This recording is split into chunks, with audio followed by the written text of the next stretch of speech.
Most founders think they have a marketing problem. They think they need a better website, a better pitch, a better sales funnel, a better tagline, or maybe just a louder way to get attention.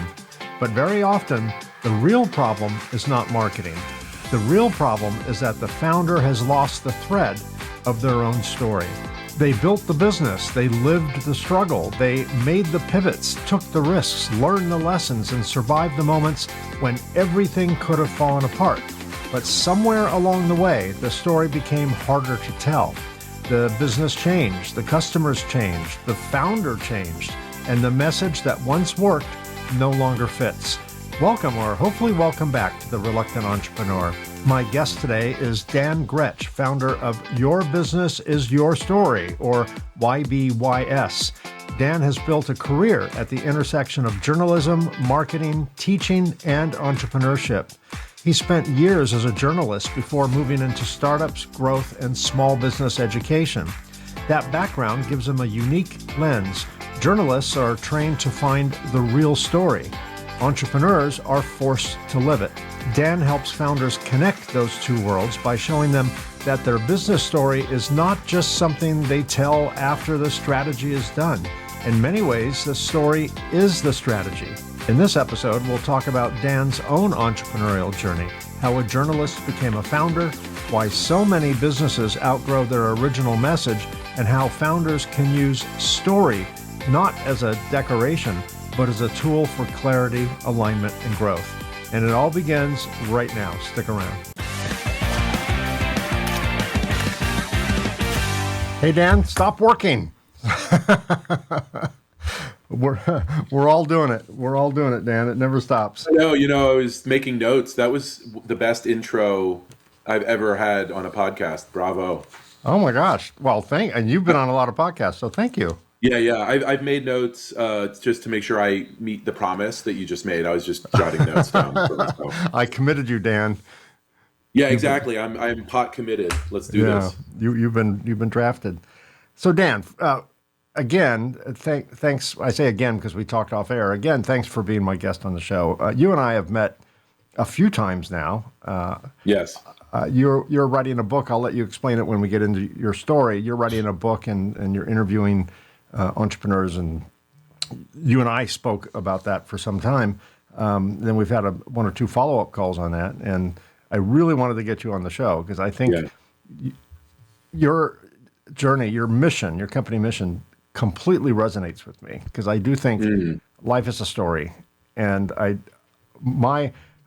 maybe it's just a hack that I've developed. Maybe it's a shortcut. I don't know. Rather than doing like traditional presentations, I'm a storyteller in a very technical world, which there's probably three of us on the planet, right, that present that way. So anyway, I love the whole idea of storytelling and particularly making your story, your company's story,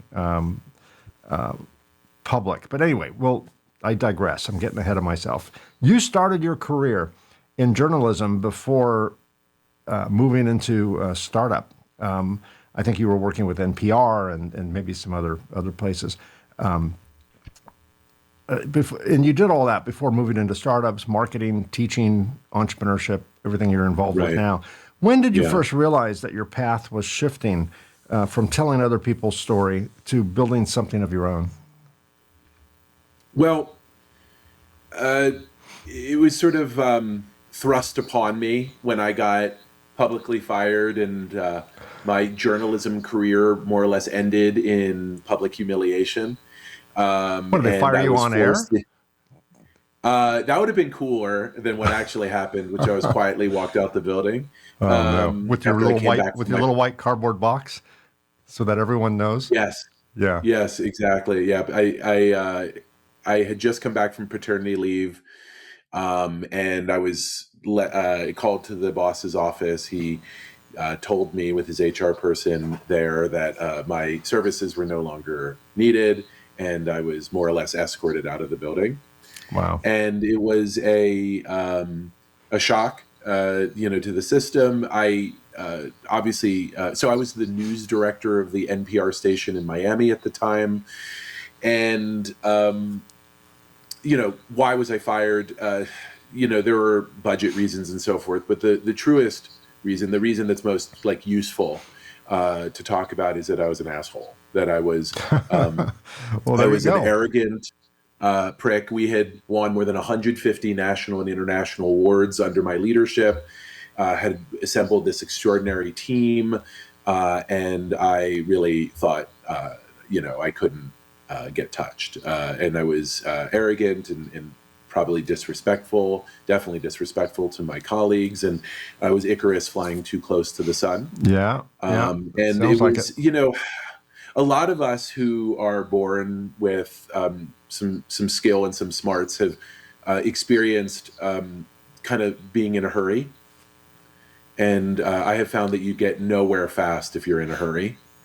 And I was definitely a journalist in a hurry. And it was a really painful lesson and a huge humbling that led me, as a new father, the breadwinner in my family, to have to find a different path. Entrepreneurship had always been there for me. I started at age 14 selling candy in my high school. I was known as the Candy Man. I went to a kind of rich suburban public high school outside of Philadelphia in the Main Line, and I was known as the richest poor kid at Harriton High School because I sold blow pops for a quarter, and was carrying $100 in quarters in my pockets. I was so successful, I ended up getting targeted from the kids from the other side of the tracks in Belmont Hills, and I would get mugged on my way home from school. And so We'll my take that mom, now, who was Danny. my mom, who was my supplier, I like to say that my mom, that I sold blow and my mom was my supplier, Oh yeah, cut off there you the go. supply. She said it was getting too dangerous, and suddenly I had to, make money another way. But I was always kind of like the classic entrepreneurial hustler. I never had a normal retail job. I lined soccer fields, refereed soccer games, sold candy to hungry kids, and then have been part of or have founded 6 different businesses over the course of my career. And even when I was a journalist working at NPR and the Miami Herald and the Washington Post, I founded a media company and sold it. So it was always like there as this second beat to what was a really high-flying journalism career. And so I went back to those entrepreneurial roots, started my own business, and then sort of stumbled, and we can talk about this if you're interested, into the idea that story is an asset for growing a business. And Yeah, I used my we're gonna story. get there for sure. We're definitely gonna get there Yeah, because that's really to what do I'm it. excited to talk about. Do you think if you hadn't been publicly fired, if you hadn't been that asshole, to use the words they used, do you think you'd still be in that market, in that line of work, or do you think that your the entrepreneurial blood flowing through your veins would have just burst out at some point anyway? I was asking to be fired. There you And go. it's no coincidence. I was begging to be fired.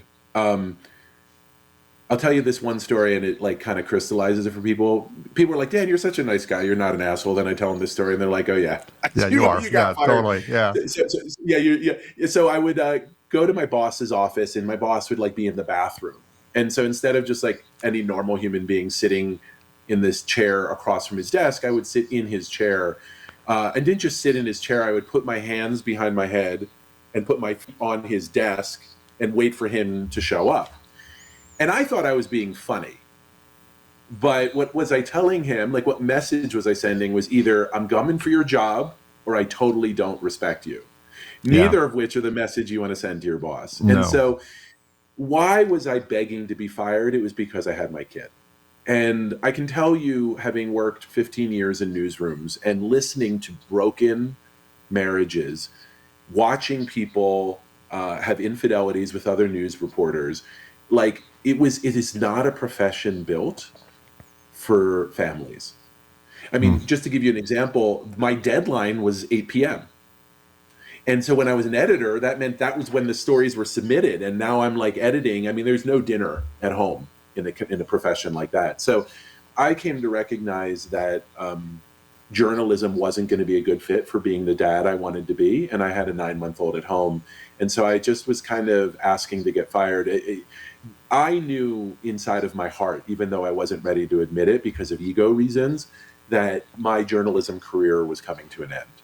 And then the other piece to this is I probably could have found a path in journalism if I had been born 20 years earlier, but the dissolution of the industry has made it just a not great place to be to work. I feel like I'm part of the last generation that got to experience the apprenticeship that journalism was when I started and has not been today. I got to like have a career where early in my career as an intern at the Washington Post, I got a chance to meet and be tutored by Bob Woodward.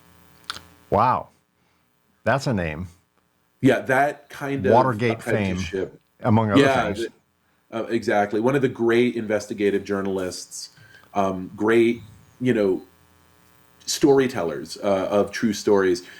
He taught us his tricks in the cafeteria at the Washington Post, and I was all of 21 years old. That kind of opportunity, to be taught by the greats and to learn by making mistakes, and to have to actually write your own prose rather than having a machine write it for you.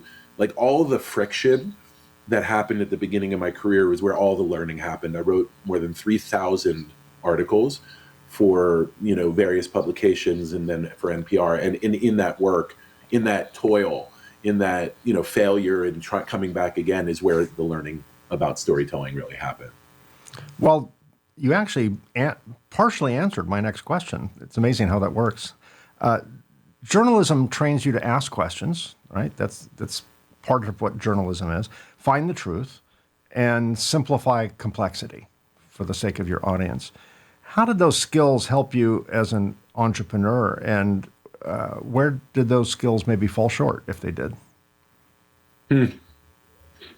Well, the first is I think of myself as a dot connector.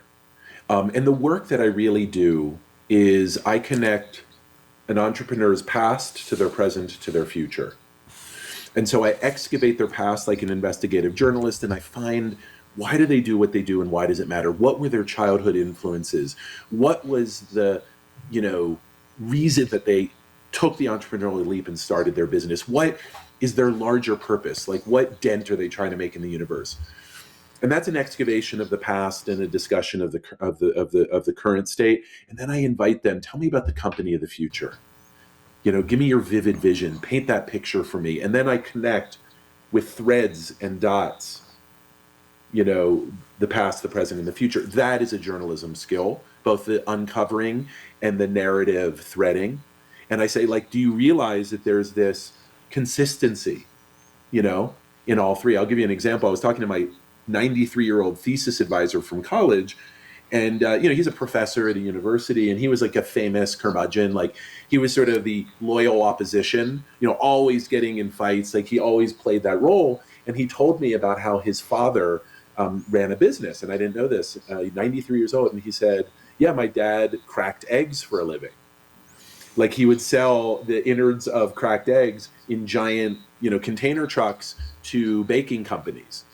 And that was his business. It was an egg cracking business. And I said, it's amazing, Professor Katz, your father was in the business of cracking eggs, and so were you. And a 93-year-old man who's brilliant said, I'd never thought about it that way. That's what I do, right? Like finding these, and now that's a story he can tell, and it's really true. He has always been an egg cracker and always been. So that is the first part. And then the second part is, how do you use it? And that's the part that journalism is missing. We left off with the telling of the story. And oh, by the way, the story that we were telling was someone else's story, but they were not, we were basically extracting the story from them and then telling it for maximum news or entertainment value. Yeah. And so there was an extractive component to it. And, you tiptoed around it, you danced around it, but in the end, you were essentially using people for their stories to help create, entertaining or illustrative news stories. It was more, they were more muses for your storytelling than anything else, really. I mean, one way to look at it is they were just inspiration for Dan to tell a story, or for whoever to tell a story and get ratings and sell commercials. Yeah, yes, exactly. Like if you want to be really crass about it, we were using them as illustrations Yeah. to make the news more palatable so that people read us, so that advertisers paid us to get those Yeah. eyeballs. Like it was definitely a for-profit enterprise built on the backs of personal stories of people often in the worst moments of their life. Yeah. Yes. And then, so when I shifted into business, first of all, I started working for the founders themselves. And so now their story is theirs, and the agency is theirs, and the ownership of the telling of the story is theirs. And then the other piece, which is the how to use it part, that's the part that I needed to learn through 10 years of trial and error and failure, which is okay. Now you have you have a good story. You've got this egg cracking story. How do you use that to attract customers, to attract the right employees, to attract the right investors? How do you change the story you tell yourself when you're in that lowest moment, when you feel like you've lost the thread, when the message no longer fits? And Yeah. that's the work I do with founders: is identify the story, uncover it, and then ignite it as a story, as a growth asset. When you were building your business, what was one of the most difficult moments in that process, your kind of your entrepreneurial journey? Yeah. And was there a time when you questioned whether you were even on the right path? Like so many, entrepreneurs, I've had, high highs and low lows, and the, amplitude of the journey is part of what makes it so challenging. Is you go through these really low moments, and one of my lowest was during COVID. The business I was running at the time was an in-person marketing training company, and we had to cancel all of our classes, return, people's deposits. We were down to, 2 weeks of runway, and right around then. One of my employees whose job was on the line said to me, Dan, people need our help, our marketing expertise. Um, we need to start doing free webinars on how to market during a crisis, communicate during a crisis. And I said, uh, Lilia, I don't even know if I can make payroll. Like, we need to stay focused on driving revenue. And she said, no, we need to focus on helping others. And I honestly fought her on it. And then, I reflected and I recognized the wisdom of what she said. And we launched a webinar series, masterclass series that ended up going on for more than 3 years. We ended up getting the attention of Miami-Dade County. They became our largest client, with multiple years of six-figure contracts to continue doing the work. And the business that was on life support and had 2 weeks left ended up doubling in revenue that year. And it was all because that we were giving back to, generously and without any expectations. And we were just looking to help our ideal customer, and they returned the favor by doing business with us. And that was the moment when, story saved me, because my mother was a school teacher. She spent 35 years in inner city Philadelphia public schools teaching art, an underdog subject, to underdog students, and helping them build their confidence so that they could, get their high school degree and launch into the workforce. And I would watch my mom do this work. I would visit her after school, and I would see the way that she interacted with these students who were just, desperate for something good in their lives, and my mom gave it to them. And I kind of channeled. I talked about my mom while I was running this webinar series, the inspiration that she gave, and why I was giving back in this way as a teacher and a coach, and it was what helped me get through the worst moment in my business. Wow, that's a good background.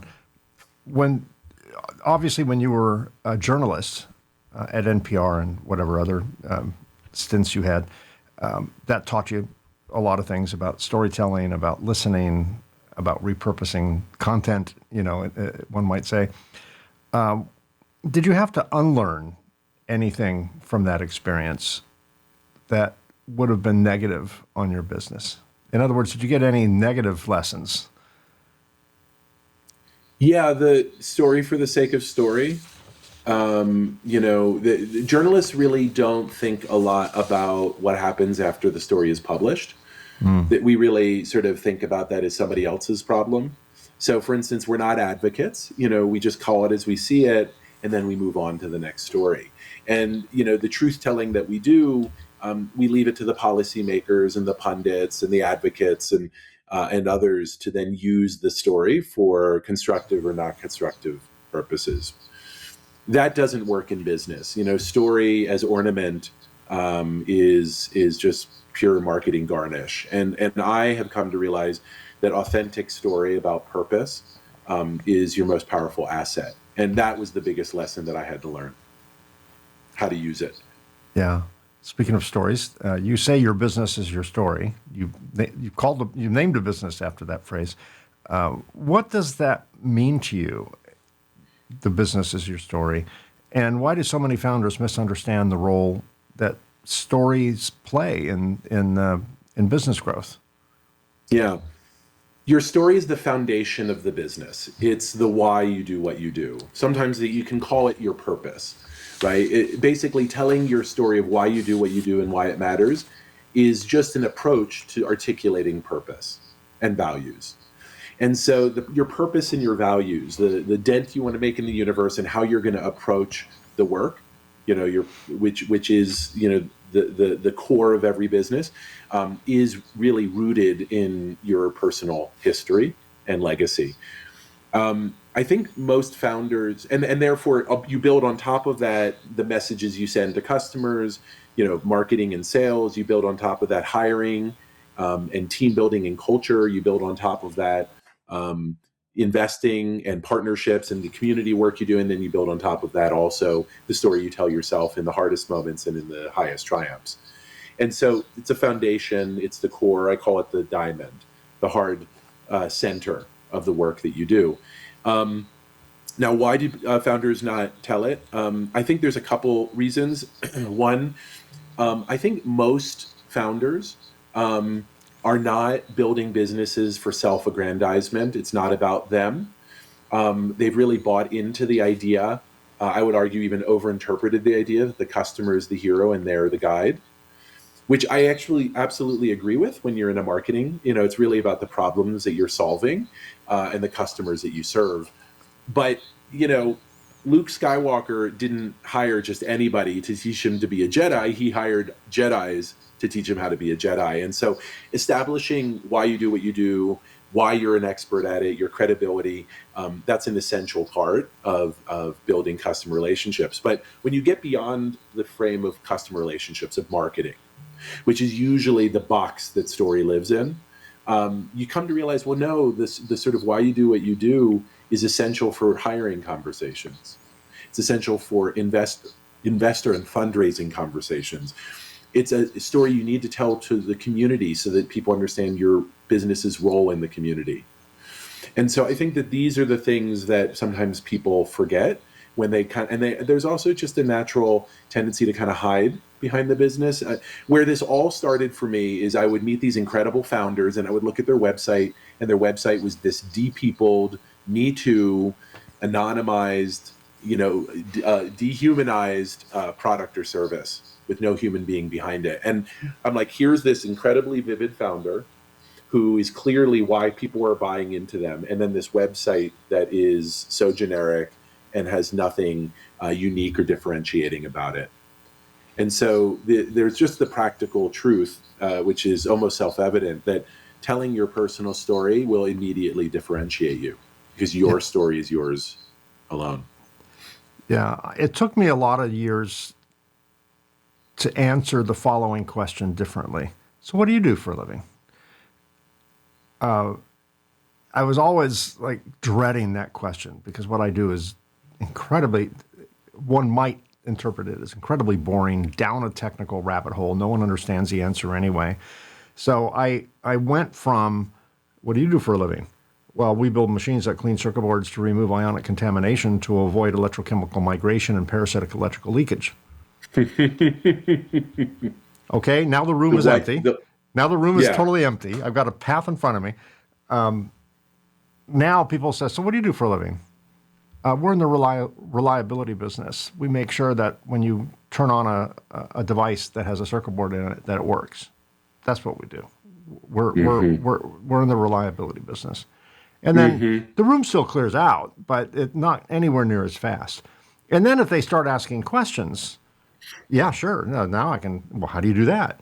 But that's kind of, although that's not strictly a why answer, it's almost self-evident. Like, well, why? No one's going to. We make things work better. We make sure they don't fail. Well, why do you do that? Well, that's pretty self-evident at that point. So that's kind of Yeah. our A, simplification, and B, our why, kind of all in one. And that changed our world. First of all, it changed my world at social events. Go to a cocktail party, I don't quite clear a room so fast.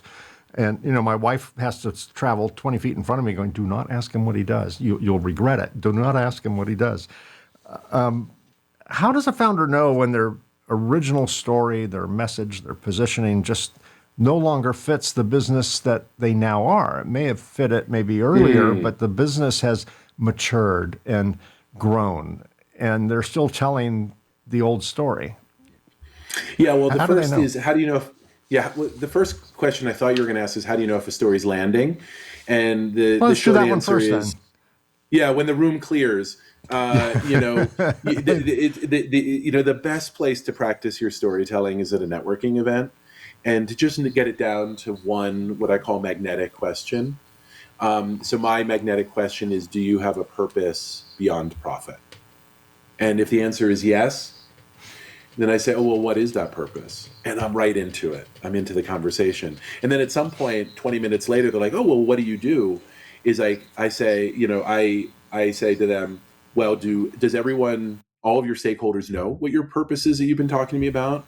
Because that's what I do. I help make sure that you communicate it effectively, right? It's a beautiful, easy way. If I say, what is your purpose beyond profit? And they say, I don't have one. Then I say, that's awesome. You're not you're not the person I work with.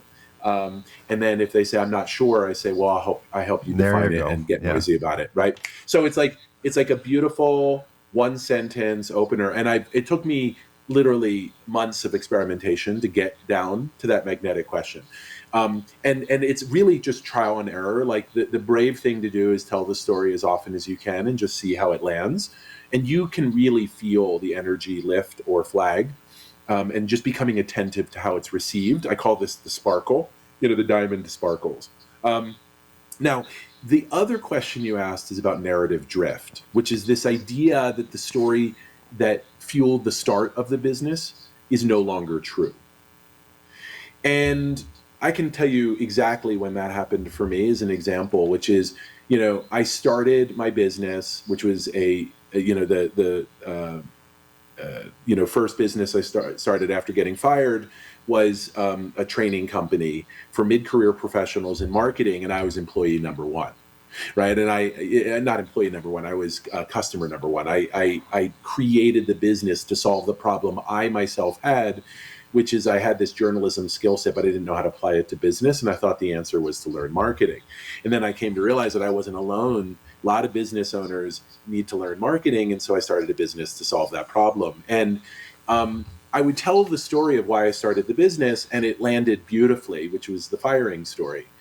And then a couple of years in, we're past COVID, the business is thriving, I have employees, and like it no longer felt accurate to talk about the worst moment in my professional life as the reason I started this business that I love. And I needed to shift the story, and I shifted it to honoring the legacy of my mom. So it's not that I didn't use the firing story, but it became more about different stories and the origin of the business I love rather than the business that came out of a wound. And Yeah. so the way I describe what happens to you internally is when you start to tell the story and it no longer feels true. Or you tell the story and you can't muster up the energy to tell it in a way that actually moves the room. And you just start seeing that it's just not landing the way it used to. That's the moment when the narrative drift has happened. Yeah. I And then there's one other, sorry. I think another reason for having a story is it can serve, I mean, aside from when businesses drift, or maybe to prevent business drift if it's not a good drift, I think that your story can serve as a North Star to keep reminding not just other people why, but more importantly, yourself. This is why we do what we do. Because it's so tempting for entrepreneurs to say yes to things that they probably shouldn't say yes to in the big picture. And that can cause, I mean, there's a seduction of, chasing the money, particularly in the early days of a business when you have to cover payroll, and you'll sell your sister's soul, just to cover payroll. Yeah. It's easy to see this kind of death by a thousand cuts shift in direction. And then next thing you know, you're in a segment that you didn't really want to be in, you don't have a lot of passion for, and you're way away from the original story. So I think having that story, yes, the story can modify as the business truly modifies. But I like to use that as kind of a North Star to remind myself, this is why we do what we do. Let's recalibrate. I think we're drifting a little bit. Let's bring us back so that story still makes sense. And so I think it can serve two purposes. I think there are reasons to modify your story, or at least maybe the method in which it's told. The more one person tells a story, my wife tells me this all the time, I don't tell it as well on the 87th time I've told the story. Because I don't know, you start going too fast, and it just doesn't feel sincere and authentic as it did in the earlier days. So sometimes the story has to be remade, not to lie or change the facts, but just to make it more palatable for today's audience, today's customer, things like that. So I think editing is sometimes required. Situational awareness, know your audience, is sometimes required. So it might be a few versions of the story, but the heart of the story is still the same. Yeah.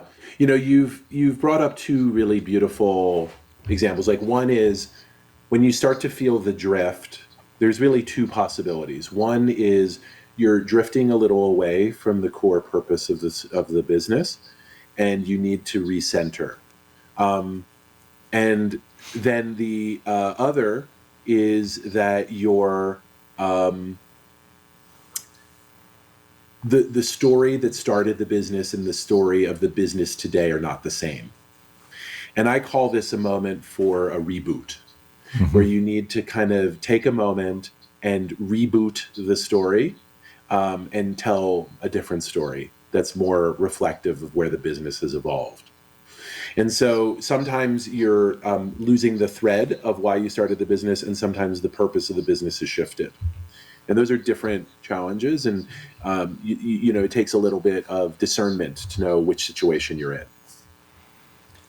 How do you get just a couple more questions here, but how do you get your clients who may not feel comfortable talking about themselves to embrace that in an authentic way rather than just, a self-serving way? How do you break the shell? And this is probably where your journalism skills come in. Yeah. I don't generally find that's the problem. That's the worry, but that's rarely the problem. I don't find most founders are narcissistic or just like talking about themselves. They understand that they're serving others, and they were drawn to the work because they wanted to serve others. I mean, talk about narcissists. Journalists are narcissists. Business owners rarely are. They're servant leaders. And if you really want to get a business owner excited, ask them about the customers they serve and the team that they lead. So I just don't think that that's really a problem. I do think there is an art to telling a personal story, so it's concise and to the point, and there's a like a moral to it, and so there is an art to that. But I think the issue most business owners have is not telling enough stories. Not feeling like there's a place in business for their personal story. And they just fail to realize that the reason their business is successful is because of them, and that the values that they exude in those sales calls are evident and the reason that people work with them. And so telling a story is really about weaponizing that fact. Yeah. And using it with intention. We've been talking about telling your story, telling that person's story, the why behind the business, which makes 100% sense. I think just the art of storytelling in general, even if it's not the why, even if it's about a product or a service or an issue that needs to be solved. I think that you can either do the death by PowerPoint, 482 slides, all text, or you can do storytelling. And I think that even outside of the context that we're talking about today, tell your story. I love the medium of storytelling, and I work in a very technical field, electronics manufacturing. We're a bunch of geeks and scientists and engineers. We all love a good story. We all love a good story. No one is immune from that. So I would encourage my audience to consider storytelling in general, widen the conversation to storytelling in general, because it definitely stands out. In industries where that's not common, you'll be a rock star because no one presents that way. No one, markets that way. Very few people do. And in my experience, at least the world according to Mike, it tends to land quite well. I do want to, before we end the conversation, I do want to talk about that book. Is that book to scale? Is it a big book? No, it's I'm trying to write for entrepreneurs, so it's not a huge book. We don't have a lot of time. We only have enough time between flights to get through a book, right? And I recognize that, as a physical object, some people read it, but most people will hear my voice narrating it. Yeah. As a former NPR guy, a guy with a face for radio, as they say, one of the things I'm most looking forward to is recording the audiobook. The book itself. I should say, sorry, Dan, I should say for my listening audience who go, what the hell's Mike talking about? I just put a picture of your book. Your Business is Your Story. And the foreword to the book, for those who can't see it, is Guy Raz from NPR. Wow, that's a score. Yeah, he and I were both foreign correspondents for NPR at the same time. We were buddies. And so I called him up and I said, you are the, maestro of business storytelling. He's the he does the podcast How I Built This. Yes. And also did for many years the TED Radio Hour. Yeah.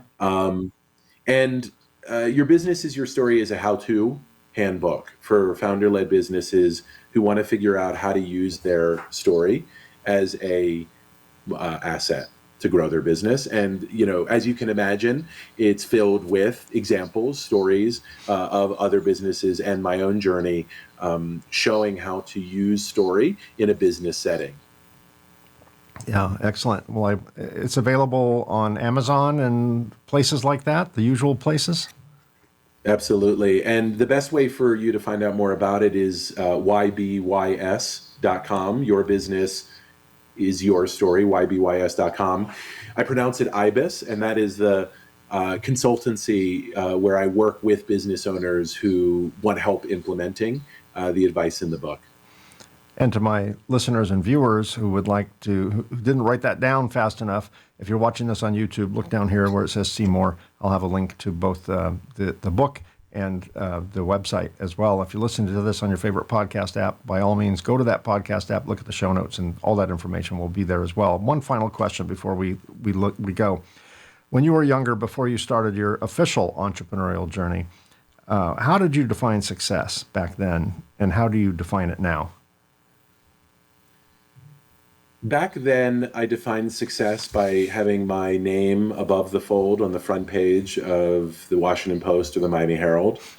And it was an uncomfortable place to be, because imagine you're in a newsroom filled where everyone is getting graded every day on their performance, and those results are being published for hundreds of thousands of people to see in the newspaper.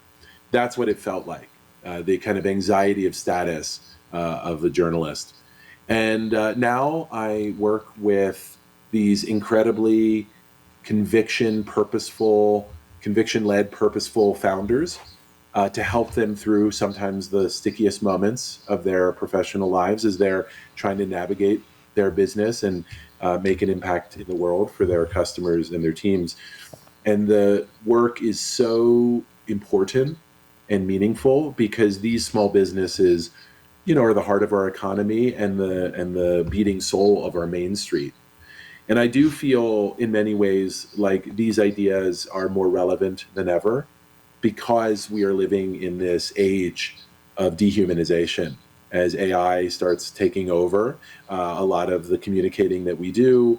I think people's thirst for human connection is greater than ever. And there's a great line that I start my book off with by Patty Digg, which is the shortest distance between two people is a story. I like that. I like that. Well, Dan, thanks. Good to see you again, my friend. And thanks for being on my show. I really appreciate it. I've enjoyed being having a front row seat to your journalistic side as you interviewed me. And you are working on a book. I don't know if there's a working title or if it's not kosher to say that right now, but just tell my audience a little bit about what you hope to do with this future book that you're working on. Yeah, well, the book is Your Business is Your Story that you're referring to. So the book I'm working on is Your Business is Your Story. And what I want to do with the book and the the speaking and the thought leadership around it is I want to make story this kind of hidden asset that so many of us carry and so few of us use into a part of the conversation of business. I want to mainstream the idea that your story is more than just marketing, but your story is the foundation of your business, and then give people simple tools to put that story to work. And so I hope that in 5 or 10 years from now, when people think about business, one of the things they think about, in addition to operations and profitability and automation and marketing, is what is my story and how can I use it? Excellent. That's my and just goal. one final request. You have a business called Your Business, Your Story. You have a book coming out with the same title. When the movie comes out, I'd like Brad Pitt to play the younger me and George Clooney to play the older me. Can we agree on that once the movie's being made? Absolutely. Absolutely. You heard it here, folks. I'm going to have to rewind the tape. All right, Dan, it's good to see you again. Well, Thanks wait, hang on. You have to, for those of you who can't see me, I want Jon Favreau to play my character. The younger Jon Favreau when he was skinny in Swingers for my younger self, and the older fat Jon Favreau who looks more like me now to play my current version. There you go. Oh yeah, we got the actors lined up now. Now we just need to get the studio approval, get a director, and let's make this movie. It'll be a beautiful love story, Mike. It'll be great. It'll be great. Rainbows and unicorns all the way down the line. Dan, thanks for the generosity of your time. I really appreciate it. And I'll look forward to talking to you again. I appreciate you so much and what you're doing for all of us reluctant entrepreneurs. Thank you, Dan. Okay, here are some final thoughts. Every entrepreneur has a story, but not every entrepreneur understands the power of that story. Sometimes we think our business is defined by what we sell, the product, the service, the process, the deliverable. But what Dan reminds us is that a business is also defined by meaning, why it exists, who it serves, what problem it solves, what change it creates, and perhaps most importantly, why anyone should care. For reluctant entrepreneurs, this can be especially important. Many of us did not start with a polished brand strategy or a perfectly crafted message. We started with a problem we wanted to solve, a skill we believed in, or a customer we thought we could help. The story came later, or at least the understanding of the story came later. But as the business grows, the story has to grow with it. The message that got you started may not be the message that gets you to the next stage. The identity you built around survival may not be the identity that helps you lead. And the way you once explained your business may no longer reflect what the business has become. That is not a failure. That is growth. Dan's journey from journalism to entrepreneurship is a great reminder that the best stories are not manufactured. They are discovered. They are uncovered by asking better questions, listening more carefully, and being honest about what is really happening beneath the surface. So maybe the question for all of us is not simply, what does my business do? Maybe the better question is, What story is my business really telling? Because when that story becomes clear, your marketing becomes clearer. Your customers understand you faster. Your team has something stronger to align around. And as a founder, you may reconnect with the reason you started the business in the first place. And that can make all the difference. Now, that is a wrap. Thanks for being part of our Reluctant Entrepreneur family. We've been very busy recording future episodes with fascinating guests, so be sure to subscribe to get notified when new episodes drop. If you're an entrepreneur or know someone who would make a great guest, of course, we'd love to hear from you. Visit reluctantentrepreneur.podcast.com where you can apply or recommend a guest or just learn more about the show. And a couple of shameless plugs. I've started a new series under the Reluctant Entrepreneur brand. The new series is called Reluctant Lessons, Where Businesses Go Wrong. On this series, we dig into high-profile business failures and the story behind it all. So far, we've profiled Rubbermaid, Kodak, Blockbuster, BlackBerry, and DeLorean Motor Company, and many more are to come. There's no shortage. Check those and other episodes out on this channel. And if you're interested in my book, The Reluctant Entrepreneur, Anatomy of a Business Startup from Uncertainty to Unstoppable, it's available in paperback and Kindle on Amazon, and as an audiobook on both Audible and Amazon. And finally, to everyone listening or watching, if you find yourself stepping into entrepreneurship, whether by choice or by circumstance, remember this: sometimes the path we never planned becomes the journey we were meant to take. Thank you all so much for being here. I truly appreciate all of you, and I'll see you again soon.